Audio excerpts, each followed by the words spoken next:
प्रभु यीशु मसीह के मधुर और मीठे नाम में आज दिनांक 10 सितंबर दिन रविवार को हम आप सब श्रोताओं का हार्दिक स्वागत करते हैं। आज के दिन के लिए वचन लिया गया है पहला कुरिन्थियों की पत्री उसका 7 अध्याय 24 पद। हे भाइयों, जो कोई जिस दशा में बुलाया गया हो वह उसी में परमेश्वर के साथ रहे। प्रियो, परमेश्वर ने हर एक को अनोखे रूप से बुलाया है। प्रत्येक को अलग अलग जिम्मेदारियां दी हैं, प्रतिभाएं और सेवा के लिए बुलाया है। जब हम उस अवस्था में रहते हैं जिस अवस्था में प्रभु ने हमको बुलाया है, तो हम उसके नाम को महिमा देते हैं। कल्पना कीजिए कि एक 20 एथलीट एक दौड़ में भाग ले रहे हों। प्रत्येक व्यक्ति को अपने ट्रैक पर दौड़ना हो, लेकिन अगर किसी कारणवश कोई भी दौड़ वाला व्यक्ति दूसरे के ट्रैक में चला है तो वह उस दौड़ के अयोग्य घोषित होता है। इसी तरह से एक बार की घटना है कि एक बार एक आस्तिक जो प्रभु में विश्वास करता था, वो प्रभु ने उसे प्रचार करने के लिए बुलाया। उसके सेवा के माध्यम से बहुतों ने प्रभु यीशु मसीह को ग्रहण किया। वो दूर दूर जाता और प्रभु की सेवा करता और वो एक प्रचारक के रूप में एक सफल था। अचानक उसने एक कलीसिया का पादरी बनने का ठान लिया।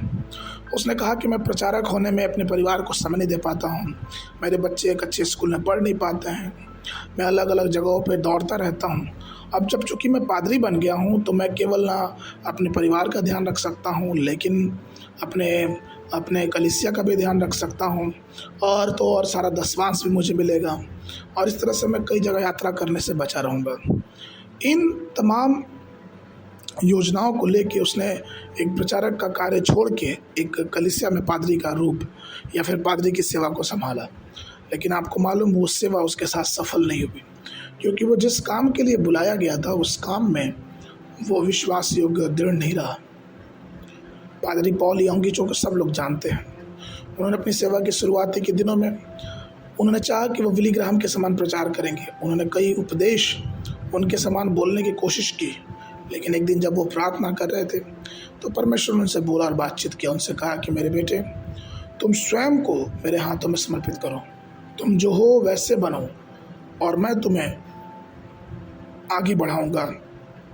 और जब उन्होंने परमेश्वर की बात सुनी, परमेश्वर के मार्गों को उन्होंने देखा और जिस तरह से उनको बुलाया गया था उस तरह से देखा, तो परमेश्वर ने सही समय पर उनको विकसित किया। और आज हम पाते हैं कि दुनिया में सबसे बड़ी कलीसिया के वो पासवान है। पहला कुरिन्थियों 12 का 28 और 29 पद इस प्रकार से कहता है, और परमेश्वर ने कलीसिया में अलग अलग व्यक्ति नियुक्त किए हैं। प्रथम प्रेरित, दूसरा भविष्यवक्ता, तीसरा शिक्षक, फिर सामर्थ्य काम करने वाले, फिर चंगा करने वाले और उपकार करने वाले, और प्रधान और नाना प्रकार की भाषा बोलने वाले। क्या सब प्रेरित है? क्या सब भविष्यवक्ता हैं? क्या सब उपदेशक हैं? क्या सब सामर्थ्य के काम करने वाले? तो प्रियो, हमारे शरीर में कई अंग होते हैं जो अलग अलग कार्य करते हैं। ठीक वैसे ही परमेश्वर की कलीसिया जो कि एक शरीर के समान है, उस कलीसिया में हर प्रकार के कार्य हैं। जैसे कि हमारे शरीर में जो कार्य हाथ करता है वो पैर नहीं कर सकता, जो आँख करता है वो कान नहीं कर सकता।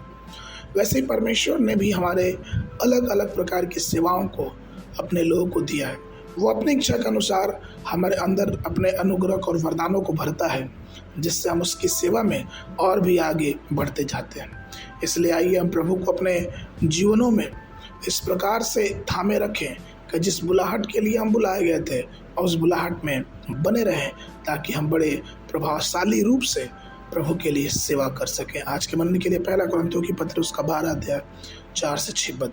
वरदान तो कई प्रकार के हैं, परंतु आत्मा एक ही है, और सेवा भी कई प्रकार की हैं, परंतु प्रभु एक ही है। और प्रभावशाली कार्य कई प्रकार के हैं, परंतु परमेश्वर एक ही है, जो सब में हर प्रकार का प्रभाव उत्पन्न करता है। बाइबल अध्ययन के लिए सुबह के समय नीति वचन की पुस्तक उसका 8 और 9 अध्याय, शाम के समय दूसरा कुरिन्थियों की पत्री उसका 3 अध्याय। परमेश्वर आप सबको आशीष देवे।